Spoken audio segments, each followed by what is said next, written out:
guys! So for today's video, gagawa tayo ng skincare routine. Marami nagre-request nito, kaya I decided to just do it for you guys.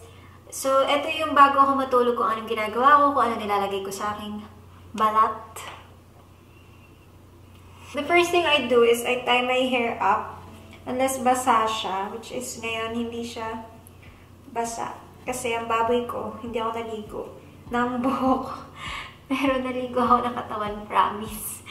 Amoy nyo pa, unpack. Ouch! Ang una kong ginagawa is nagtatanggal ako ng makeup using a makeup remover. And yung favorite kong ginagamit ay yung Bioderma Sensibio H2O, yung pink. Kasi meron ding atang blue o green nito. Pero favorite ko talaga tong pink. Ito yung dinadala ko na travel size kasi may mas maliit sila. So, this removes all of your makeup, promise. Kasi, ano ba ginagamit ko dati? Sabon lang. Tapos parang nagkakaroon ako ng mga pimples. Tapos parang sabi ng derma sa akin, try ko micellar water or ito nga ang Bioderma. Pero okay din yung sa Garnier. Mas cheaper siya. Kasi ginagamit ni Mona Luis Ray. Maglalagay lang ako dito sa aking cotton pads. Ito ang aking favorite, yung Cuddles na cotton pads na round. Kasi makapal siya. Tapos ang sarap sa skin. Wow. So, tatanggalin natin. Ito ang unang step. So, kailangan matanggal mo muna lahat ng dumi sa mukha mo. Lahat ng makeup. Lahat ng toxins. Basta yung mga, yung mga pollution. Alam mo na, yung mga welcome to Philippines. It's very dirty here. But it's fun. It's dirty and it's fun. Pero alam mo naman, pag lumabas kayo, mga jeep, yung mga usok, gano'n. So, hindi siya maganda sa ating skin. So, you always have to remove your makeup at night. Ayan na, makikita mo na ang aking beautifulness beneath. So, ngayon may pimple ako dyan. Gumagamit ako mga 3 peraso nito. Tapos kapag nakikita ko sa cotton pad na wala na natatanggal na makeup sa skin ko, ibig sabihin malinis na siya sa makeup. Dapat pala sabi nila, dapat soft. Ay, parehas lang yun. Tatanda din tayo. Basta ang importante, tinatanggal natin yung makeup and inaalagaan natin, ina-hydrate natin, mino-moisturize natin. Daming arte, no? Tapos mamamatay din naman tayo. So, ayan, tinan mo kung gano'n kadumi. I mean, hindi siya dumi, makeup siya. Diba? Ang dami. So, tuloy-tuloy lang natin hanggang makita mo sa cotton pad na wala na siyang natatanggal na brown or black or red or green or whatever nasa mukha mo.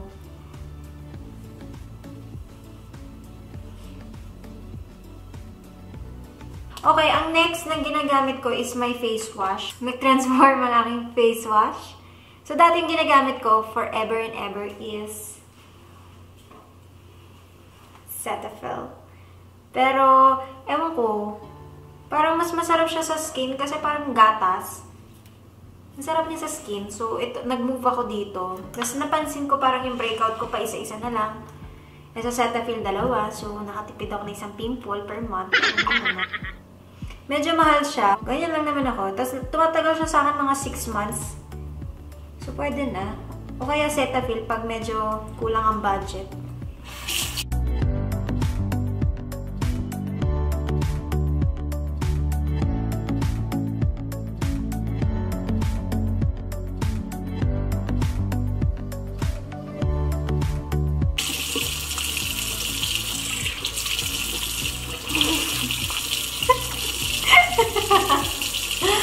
Baboy.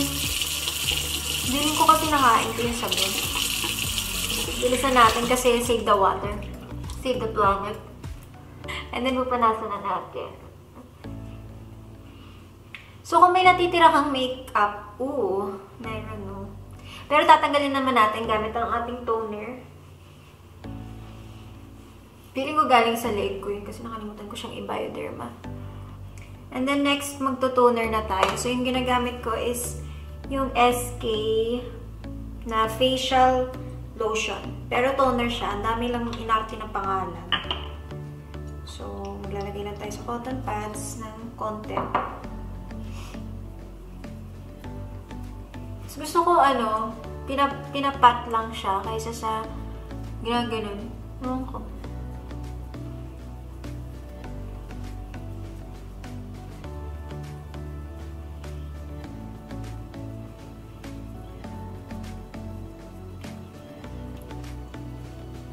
Tapos, syempre, yung ating liig.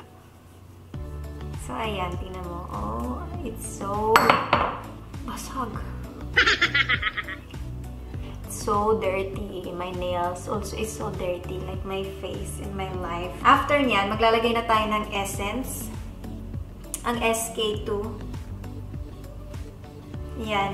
Sobrang favorite ko tong product na to. Hindi ko alam kung bakit, pero tinatap ko lang siya. Sabi nila nakakaganda siya, pero hindi ko alam. Nilalagay ko lang siya kasi nabili ko yung malaki eh. Tapos, pero naubos ko naman yung maliit nito. Mukhang maganda naman siya. Hindi ko masabi na nagbago yung mukha ko pagising. Hindi naman siya ganun. Pero pang maintenance, ganun. To maintain your skin. Plus nakaka-ano siya, nakaka-hydrate ng skin. So, grabe ang itim ng ano ko. Dark circles. Sobrang stressful kasi ng life ko. Ngayon wala ka na makain, nangitim na yung mata mo. Bakit yung mata mo yung nangitim? Wala ka na makain, may pang skincare ko pa rin. Aba, syempre, skin is life. Makeup is life, but food is life. But, I don't know, my skin is... Ito yung serum natin. Estee Lauder Advanced Night Repair. Tapos, ganyan lang. Ganyan kadami. Appear. Tapos, pinapat ko lang siya sa tooth. Sobrang gusto ko tong serum na to. Parang, nagbabago yung skin mo the next day. Ang ganda niya. Tapos, maganda din siyang lagyan before you put makeup. Kung dry ka. So, nilalagay ko lang siya sa cheeks. Hindi na sa T-zone kasi super moisturized na siya from my oil. Ayan. Face cream. Ito yung SK Radical Age New Age. Try ko yung Pitera, yung iba-iba na kulay pink na yung mas mahal. Pero ito yung pinakamaganda sa skin ko. So, dapat alam mo na yung skin type mo. Hindi porket ito yung ginagamit ko, gagamitin mo na. Kasi usually sa ibang products, nagbe-breakout ako. Nagbe-breakout ako, nagkakaroon ako ng pimples kapag ginagamit ko siya. So, dapat alam mo yung skin type mo, tapos alam mo kung saan kahiyang.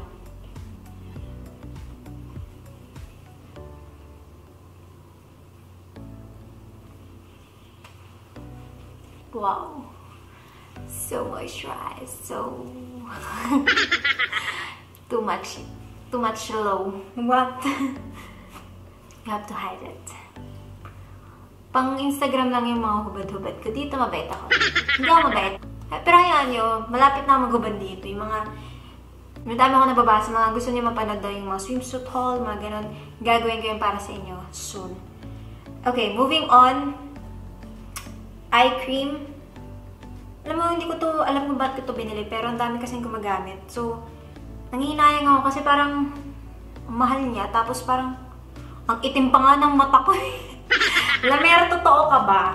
Hindi siya nakakaganda. Kita mo, tanggal yung makeup ko. Nakita mo ang aking kaitiman, yung mga pagdadrag, mga tuloy yung drug addict.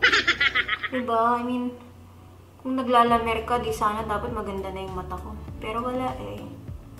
So, hindi ko siya nire-recommend na bilhin nyo kasi hindi ako gumaganda hindi gumaganda yung under eye ko sa kanya. Promise. Tapos nilalagay ko siya every night, pero mukha pa rin mo addict. Tingnan mo. Diba? Mukhang The Grudge. The Grudge na Moroccan version. Sabi naman mo kahit sa lamer, hindi naman kasi talaga yun ang ginagawa ng eye cream. Dapat pinapaganda man lang niya yung mata ko. Ang mahal lang binayad ko dito. Magkano? 8,000? So, hindi moisturize yung under eyes mo, hindi maganda. Ay, hindi ko alam kung moisturize siya. Maganda ba yung lapat ng concealer? Hindi ba siya nakikake? Uy, minsan nagkikake siya. Magaling lang ako mag-ano.